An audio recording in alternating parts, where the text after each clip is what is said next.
So ప్రస్తుతం BRS working president మాజీ మంత్రి కేటీఆర్ ఎన్నికల ఫలితాలపైన మాట్లాడుతున్నారు. లైవ్లో చూద్దాం.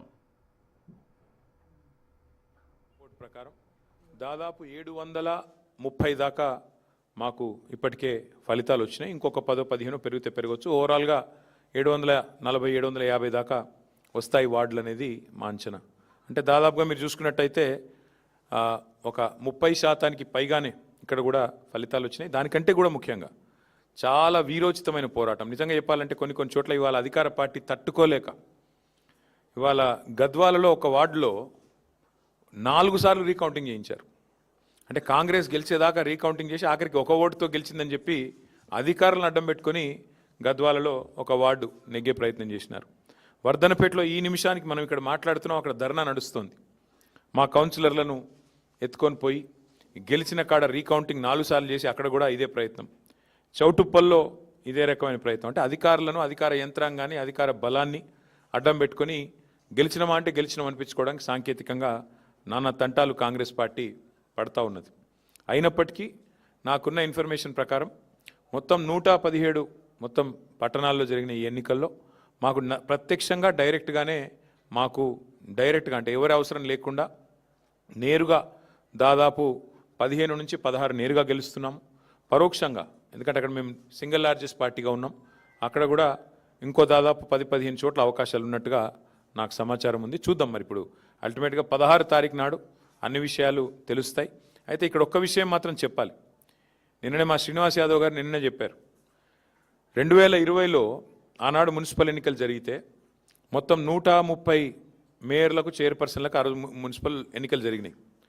టీఆర్ఎస్ పార్టీ ఆ రోజు డైరెక్ట్గా 122 టీఆర్ఎస్ గెలిస్తే మున్సిపాలిటీలు, అదేవిధంగా కార్పొరేషన్లు, కాంగ్రెస్ 4 గెలిచింది, బీజేపీ 2 గెలిచింది, ఎంఐఎం 2 గెలిచింది. ఇది ఆ రోజు లెక్క 2020.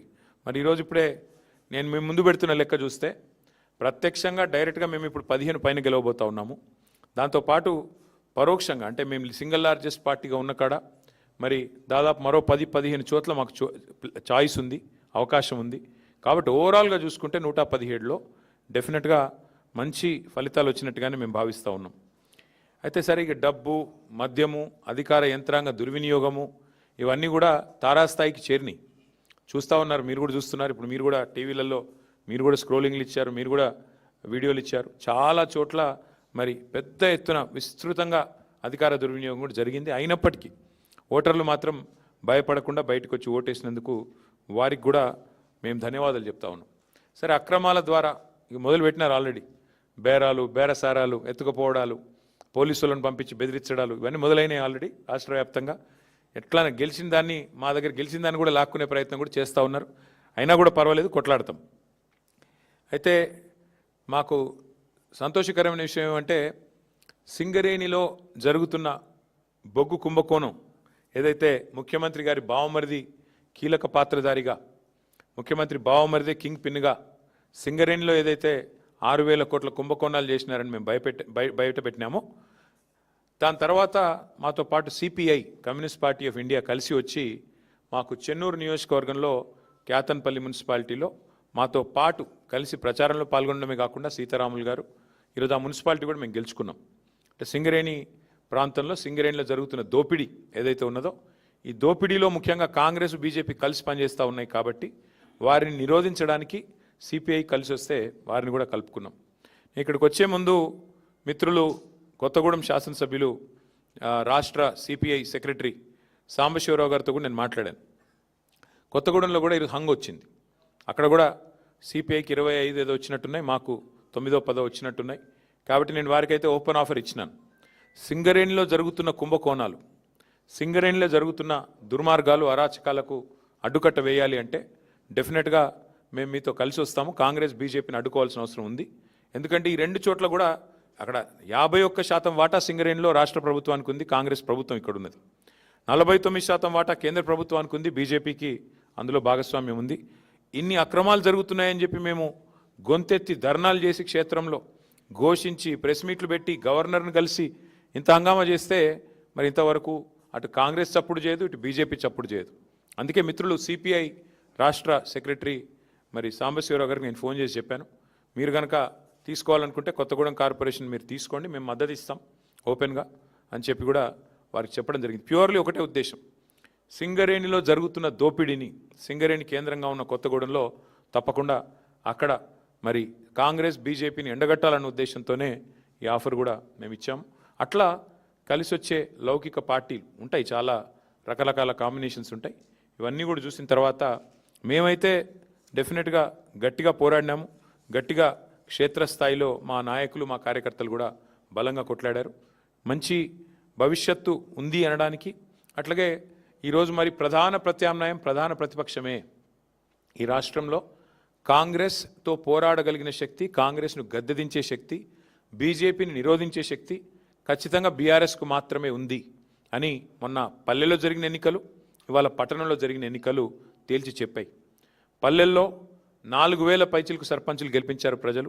మరి అట్లాగే పట్టణంలో కూడా ఇది చూస్తే దాదాపు 730-740 వార్డులు గెలిచి అక్కడ ఇక్కడ 2 చోట్ల కూడా ప్రధాన ప్రతిపక్షం కేవలం బీఆర్ఎస్ మాత్రమే, పోరాడే సత్తా ఉన్న పార్టీ బీఆర్ఎస్ మాత్రమే. 2 పార్టీలు, ఒకటి ఢిల్లీలో అధికారంలో ఉంది, ఇంకోటి రెండోది రాష్ట్రంలో అధికారంలో ఉంది. కానీ ఈ 2 పార్టీలు ఉన్నప్పటికీ, ఎన్ని రకాల కుయుక్తులు పనినప్పటికీ బీఆర్ఎస్ఏ కేసీఆర్ గారి నాయకత్వమే ఈ రాష్ట్రానికి శ్రీరామ రక్ష అని చెప్పి మళ్ళీ ఒకసారి అటు పల్లెల్లో ఇటు పట్టణంలో ప్రజలు తేల్చినట్టయింది. మరి ఇదే ఉత్సాహంతో రేపు హైదరాబాద్ కార్పొరేషన్ కానీ, మిగతా కార్పొరేషన్ వరంగల్ ఖమ్మం కానీ, అట్లాగే జిల్లా పరిషత్ ఎన్నికలు పెడితే వాటిలో కానీ ఇదే ఉత్సాహంతో ముందుకు పోతాం.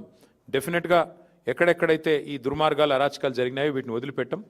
అవసరమైతే వాటి మీద న్యాయ పోరాటం చేయడం, వాటి మీద ఇంకా ఎట్లాంటి వ్యూహాలు అవలంబించాలో అవన్నీ కూడా పార్టీలో చర్చించి నిర్ణయం తీసుకుంటాం. కానీ మళ్ళొకసారి మా కార్యకర్తలకి, నాయకులకి, మాకు సపోర్ట్ చేసిన ప్రజలకి, మాకు ఓటేసిన ప్రజలకి చాలా స్వల్పమైన తేడాతో ఓడిపోయాం. కొన్ని చోట్ల 1 ఓటుతో 1/2 ఓటుతో ఇట్లా రకరకాలుగా జరిగినాయి. అక్కడ కూడా ఓడిపోయిన వాళ్ళు కూడా ఎవరు నిరాశ పడవద్దని, బేజారు కావద్దని చెప్పి కూడా వారికి కూడా విజ్ఞప్తి చేస్తూ మీకు కూడా మళ్ళొకసారి ధన్యవాదాలు.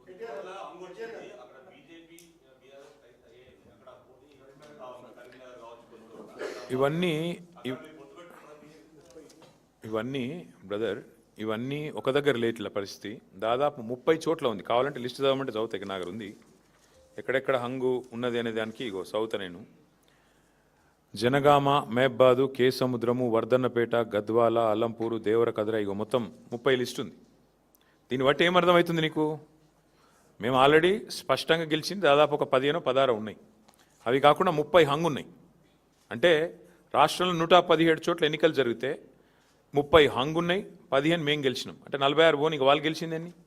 కాబట్టి నేనేమంటున్నా అంటే ఇక్కడ ఏ వైఖరి అవలంబించాలి, మా పెద్దలు, మా పార్టీ అధ్యక్షులు కేసీఆర్ గారితో కూడా మాట్లాడతాం. అట్లే స్థానిక నాయకత్వం మనోభావాలు కూడా మేము, ఎందుకంటే స్థానిక ఎన్నిక, స్థానిక నాయకుల మనోభావాలు, స్థానికంగా ఏం పరిస్థితులు ఉన్నాయి అవి కూడా బేరీ చేసుకున్నాక నిర్ణయం తీసుకుంటాం. ఇంకా 2 డేస్ టైం ఉంది కాబట్టి ఆలోచించి నిర్ణయం తీసుకుంటాము. ఇప్పుడు నేను ఓపెన్గా చెప్పాను, కొత్తగూడెంలో కాంగ్రెస్ బీజేపీ 2 కలిసి సింగరేణికి అన్యాయం చేస్తున్నాయి. ఇందులో వేరే ఉద్దేశం ఏం లేదు, మాకు రాజకీయపరమైన ఉద్దేశం, ఎజెండా ఏం లేదు. సింగరేణిని 2 పార్టీలు, 2 జాతీయ పార్టీలు గొంతు కోస్తున్నాయి. ఇవాళ కాంగ్రెస్ దోపిడీ చేస్తుంటే బీజేపీ ఎందుకు మౌనంగా ఉంటుందని మేము అడుగుతున్నాము. ఆధారాలతో సహితంగా ఆధార సహితంగా మేము స్పష్టంగా కుంభకోణం జరిగిందని బయటపెడితే ఎందుకు బీజేపీ ఉపేక్షిస్తున్నది? ఎందుకు రేవంత్ రెడ్డిని కాపాడుతున్నది? రేవంత్ రెడ్డి బావమరిదే కింగ్ పిన్గా ఇంత పెద్ద కుంభకోణం నడుస్తుంటే భారతీయ జనతా పార్టీ ప్రభుత్వం ఎందుకు అడ్డుకుంటున్నది? ఎందుకు అడ్డుకోలేకపోతున్నది? ఎందుకు కాపాడుతున్నది కాంగ్రెస్ అరాచకాలని అనేది మా ప్రధాన ప్రశ్న. అందుకే సిపిఐ నాయకత్వానికి నేను అందుకే ఓపెన్గా చెప్తా ఉన్నా, ఇలాంటి ప్రత్యేకమైన పరిస్థితులు ఉంటాయి అక్కడక్కడ.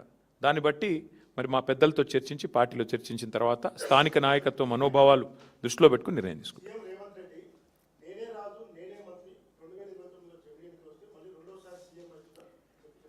సరే అనేది ఇక చాలామంది అట్లా అనుకున్న వాళ్ళు ఇదివరకు చూడలేదా? తుగ్లక్ ఉండే ఒకడు, ఇక చాలామంది ఉన్నారు అసంటోళ్ళు. అట్లాంటి పిచ్చి తుగ్లక్లు చాలామంది ఉంటారు. అట్లాంటి వాళ్ళు వస్తారు పోతారు, ఎవ్వరూ పర్మనెంట్ కాదు. నేనే రాజు నేనే మంత్రి అనుకున్న వాళ్ళు చాలామంది అట్లనే గాలి కొట్టుకొని పోయినరు. ఈ దేశము చాలా గొప్ప దేశం. ప్రజల చైతన్యాన్ని కూడా ఎవరైనా తక్కువ అంచనా ఇస్తే చాలా తెలివి తక్కువది. ఈ దేశంలో ఇందిరాగాంధీ గారు ఓడిపోయినారు, ఎన్టీ రామారావు గారు ఓడిపోయారు, కేసీఆర్ లాంటి తెలంగాణ తెచ్చిన నాయకుడు కూడా మన కామారెడ్డిలో దురదృష్టవశాత్తు ఓటం పాలయ్యారు. సరే రేవంత్ రెడ్డి గారు అక్కడ 3rd వచ్చారు, అది వేరే విషయం అనుకో. కానీ పాయింట్ ఏంటంటే ఈ దేశంలో అట్లా రేవంత్ రెడ్డి లాగా విర్రవీగిన వాళ్ళు, నేనే రాజు నేనే మంత్రి అన్న వాళ్ళు చాలామంది వచ్చారు, చాలామంది పోయారు. కానీ దేశం అట్లే ఉంది, ప్రజల చైతన్యం అట్లే ఉంది. చైతన్యాన్ని తక్కువ అంచనా వేసిన ఎవరైనా కూడా గాలికి పోతారు భవిష్యత్తులో. పార్టీ మారిన ఎమ్మెల్యేల విషయంలో మేము మొదటి నుంచి ఒకటే చెప్తున్నాం. రేవంత్ రెడ్డి గారు మళ్ళీ నాకు తెలిసి ఇవాళ వచ్చి మేము గెలిచినాము, మాకు తిరుగులేదు, వెరుగులేదు, నేనే రాజు, నేనే మంత్రి అని మళ్ళీ పోజులు కొడతాడు. నేను రేవంత్ రెడ్డిని ఒకటే అడుగుతున్నా, మీరు కూడా అడగండి, ఇలా ప్రెస్ మీట్ పెడతారు కదా, అడగండి. నిజంగా నీ గవర్నమెంట్ మీద నీకు అంత నమ్మకం ఉంటే ఆ 10 మందితో రాజీనామా చెప్పించి ఎలక్షన్కి వా, చూద్దాంపా. ఎందుకంటే ఇవి స్థానిక ఎన్నికలు. ఆ స్థానికంగా మోరీ బాగుందా, ఆడ నీళ్ళు వస్తున్నాయా లేవా, ఆడ అభ్యర్థి ఓడిపోయిందా గెలిచిండా, వీటన్నిటి మీకెళ్ళి నడుస్తుంది. ప్లస్ ప్రభుత్వం ఎన్నిటి మీకెళ్ళి నడుస్తుంది. నీకు తెలుసు, నాకు తెలుసు. ఇప్పుడు బాన్స్వాడ్ ఉంది ఫర్ ఎగ్జాంపుల్ చెప్తున్నాను. నేను పోయి మొన్న ఆడ సవాల్ చేసిన పోచారం గారిని, రండి రాజీనామా చేసి రండి, భయం ఎందుకు, నిజంగానే బాన్స్వాడ మున్సిపాలిటీ గెలిచిన అంటది కదా కాంగ్రెస్, రా మరి గోదాలోకి రా, బాన్స్వాడలో రాజీనామా చేయి. ఒక పోచారం గారే కాదు, 10 మంది ఎమ్మెల్యేలు ఎవరైతే ఇవాళ కాంగ్రెస్ వాళ్ళు వాళ్ళ పార్టీలో చేర్చుకున్నారో, సరే స్పీకర్ గారు చేర్చుకోలేదని చెప్పి ఏదో సాంకేతికంగా చెప్తుండు, కానీ మీకు తెలుసు, మాకు తెలుసు, ప్రజలకు తెలుసు. అక్కడ ఎన్నికలకు రండి, రాజీనామా చేయండి, ఎన్నికలకు రండి, ప్రజలు చెప్తారు. 10 చోట్ల ఉప ఎన్నికలు వస్తే డెఫినెట్గా అదొక ఇండికేటర్ అవుతుంది. ఇక అక్కడక్కడ జరిగిండొచ్చు, అక్కడ లోకల్ కండిషన్స్ ఏందో నాకు తెలియదు, బట్ అక్కడక్కడ జరిగిండొచ్చు. రైట్, ఎన్నికల ఫలితాలపైన బీఆర్ఎస్ వర్కింగ్ ప్రెసిడెంట్ మాజీ మంత్రి కేటీఆర్ రియాక్ట్ అయ్యారు. తమకు ఓట్లు వేసినటువంటి ఓటర్లకి, అలాగే కష్టపడి పనిచేసిన నాయకులకు, కార్యకర్తలకు ధన్యవాదాలు తెలిపారు. తమకు మంచి ఫలితాలే వచ్చాయి, ఇంకా డెఫినెట్గా మరింత మెరుగ్గా ముందుకెళ్తామని చెప్తున్నారు. ఇక 2 రోజుల్లో పూర్తిగా ఆ హంగు వచ్చినటువంటి స్థానాల్లో ఏ రకంగా వ్యవహరించాలి అనే దానిపైన కూడా పార్టీ అధినేత కేసీఆర్తో చర్చించి నిర్ణయం తీసుకుంటామని, బట్ ఫైనల్గా ఒక మంచి పర్ఫార్మెన్స్ బీఆర్ఎస్ చేసింది అనేది